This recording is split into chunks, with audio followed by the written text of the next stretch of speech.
Golf Championships FedEx St. Jude Invitational. Michael qualified for the event by winning last week's 3M Open, his second win on the PGA Tour and first in over 7 years. So, Michael, welcome. And what have the last few days been like for you in the wake of this? Well, you know, a little bit sleepless nights still, reliving the moment every chance I get. So, still very excited. Today is kind of the first day that I've started to shift my focus towards this week's event and what I need to do to prepare. Thinking about the games and the drills that I'm going to do on the putting green and chipping around this golf course, I think is going to be key. And then I'm going to put in some TrackMan work on the range later this afternoon. So I've got my mind right, I think, today. And you made a big jump in the FedEx Cup standings up into the top 40 now. What did that win do for you in terms of changing your goals for the rest of the season as we get closer to the FedEx Cup playoffs with just 3 weeks remaining? Yeah, I now believe that I can be consistently in the top 30 every year on the PGA Tour, and I have my best opportunity to make East Lake for the Tour Championship. So those are my goals now: is to make East Lake, potentially give myself a couple more chances to win. Would be ideal, and just continue to go play Michael Thompson golf. I don't feel like I need to do anything different. It's just go play, have fun, try to make as many putts as I can, and enjoy the ride. All right, and with that, we will open it up to questions from media that we have on the line. I'd ask that you type your name into the chat window, and I will call on you to ask your question. We will start with Sean Martin of PGAtour.com. Go ahead, Sean. Hey, Michael. Hi, Sean. Justin Parsons has gotten a lot of credit for turning out Harris English's game this season. You gave him credit your post victory press conference. What exactly you guys worked on to especially get the iron to play where it was last week? He's helped me to kind of rediscover the old feels that I had back in college and back in Q School 2010, where the shot shape that I always liked to play growing up was kind of a low fade, and felt like my iron play was always really good back then. And so the goals this year were to make my putting stand out as well as my iron play. And last week was a perfect example of that. I feel like I also drove the ball well last week, but I'm not the longest hitter in the world, so for me it's just all about hitting fairways and then getting it on the green as fast as possible. But he's really good at helping me find the little feels that create the proper ball flight, and he's given me just so much confidence to believe that the unique move that I do through the ball is good enough and good enough to be world class. So that's just really helped my confidence. Sorry, Sean, you're on mute.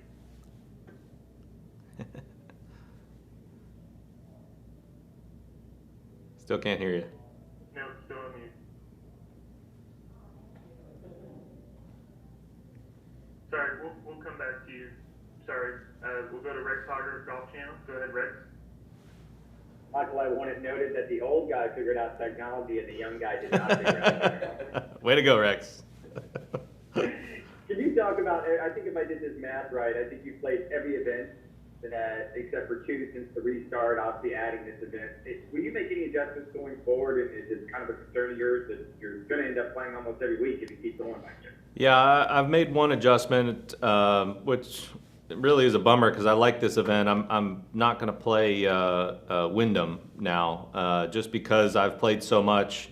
I was planning on having PGA Championship week off, and so before the FedEx Cup, I think I'm going to need a week off, and that unfortunately just falls at the perfect time for me. So that'll be the one adjustment that I make right now, and I'm considering my options also for the U.S. Open. I'm not quite sure what that's going to entail. It kind of depends on how far I make it in the FedEx Cup. So, but that's all I've decided right now. And just listening to your interview on Sunday, is it safe to say that this victory was more emotional than maybe one you've had before, and why so? Would you explain that? Absolutely, and the simple answer is because I have kids now. You know, it's I have so much more to play for now than I did back in 2013, and you know, not taking anything away from that win at Honda, but this one, it means so much more for me to try to be the role model that I want to be for my son and for my daughter, and show them what it's like to work hard and have success and to win on a big stage, and what that all means. So that I think that's the reason why I was so emotional on Sunday. Thanks. Next, we'll go to Adam Schupak at Golf Week. Go ahead, Adam. Hey, Michael. Hey, Adam. Congratulations. What was it like celebrating victory on Sunday, and just how much time even is the family? Have they decided to come here this week, or what plans have you? How have you celebrated, and what has it been like so far? Yeah, my family's actually coming in today. They're flying in this afternoon, and so we're gonna celebrate tonight, but with some cupcakes with my son, and he's all excited about that. And then Sunday night, I actually had a really great time with my caddy Damian Lopez, aka D-Lo, by what everybody calls him out here.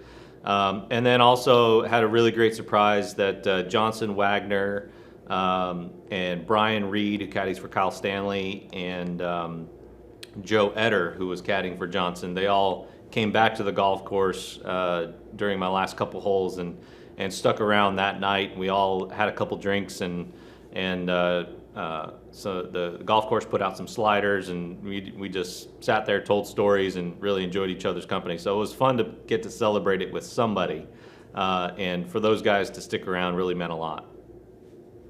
Is there someone that you heard from?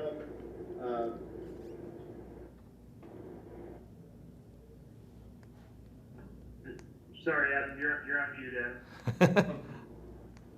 Is there someone that you heard from, or that said something to you, reached out to you that really meant a lot to you since the victory? Yeah, actually, yesterday, Nick Saban actually gave me a call, and got to talk to him, and he was very proud of my accomplishment, the way I played, the way I carried myself, and what that means for the Alabama community. And he was gracious enough to give me that phone call. He also told me that he wouldn't want to have to hit that wedge shot on the last hole, so he was excited that I pulled that off. And then also Jerry Pate called me as well yesterday. So it was nice to get to talk to two great representatives from the University of Alabama, and it means a lot that they're paying attention and staying up with the golf world.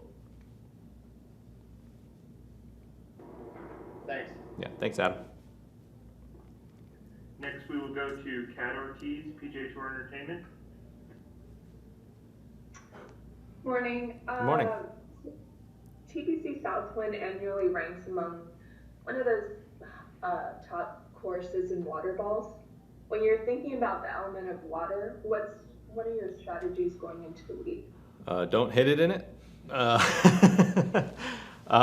Yeah, that's one of those courses, kind of like the Honda, really, where you have to plot your way around the golf course and really avoid all the hazards. And I think growing up in Tucson and playing 49ers Country Club, where I grew up playing, and then the municipal golf course, Fred Inke, were two golf courses where I really had to learn to plot my way around a golf course and only be aggressive when I felt like I could or needed to, or if I was playing well. So I think those past experiences and time spent on those kinds of places really helped me with both my wins, because both these wins are on golf courses that I didn't necessarily think I would win on, but have proven to me that I can play on any golf course because I've won these tournaments. So it's I think that gives me confidence and gives me a lot of excitement going forward, because I know I can play well on any golf course.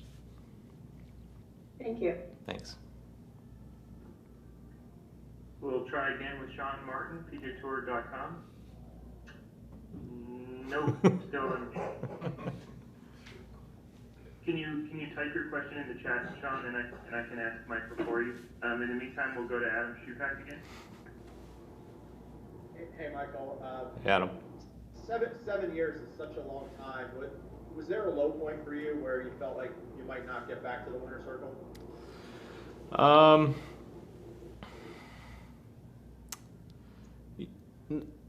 Not really. I actually think the win in Boise really helped a lot to prove to me that I could win on any stage, and to do that in one of those 4 finals events on the Korn Ferry Tour. It was, to me, that was really big in terms of confidence and knowing that I can win again. Now, granted, in between all that time, there was a lot of lows because there were times where I just felt confused about my golf swing and where the ball was going, and just a real lack of trust in that.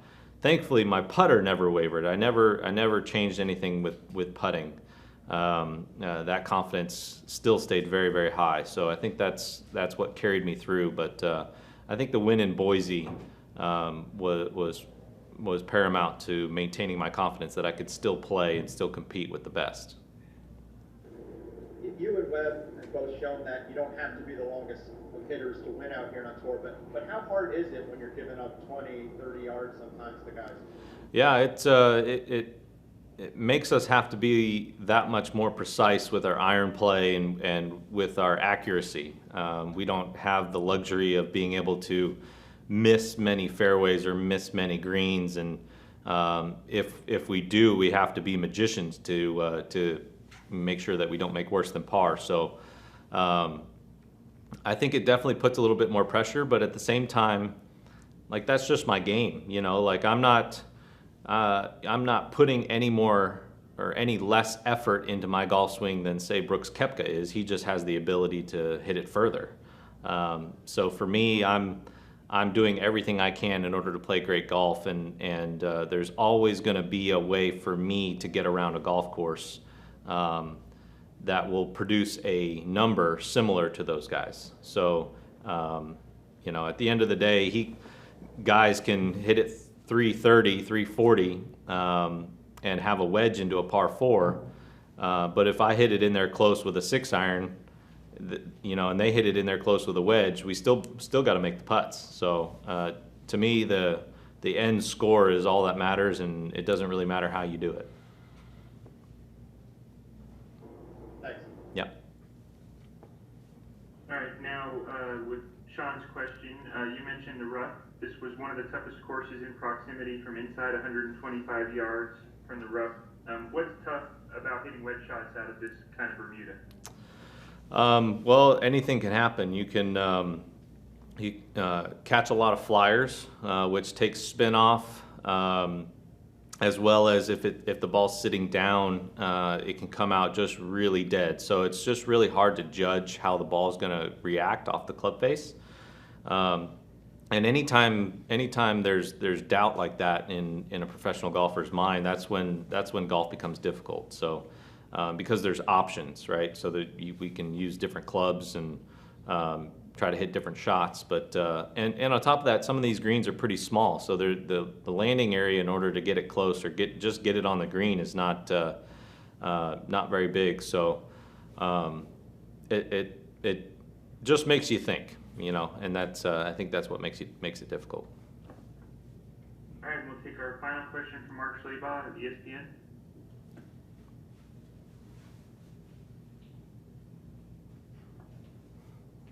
Go ahead, Mark, if you can take yourself off of mute.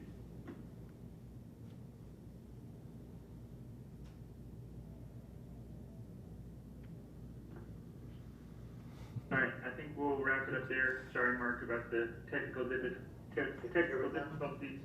Yeah, we can hear you now. Sorry. Okay, so all right, I'm new to this as well.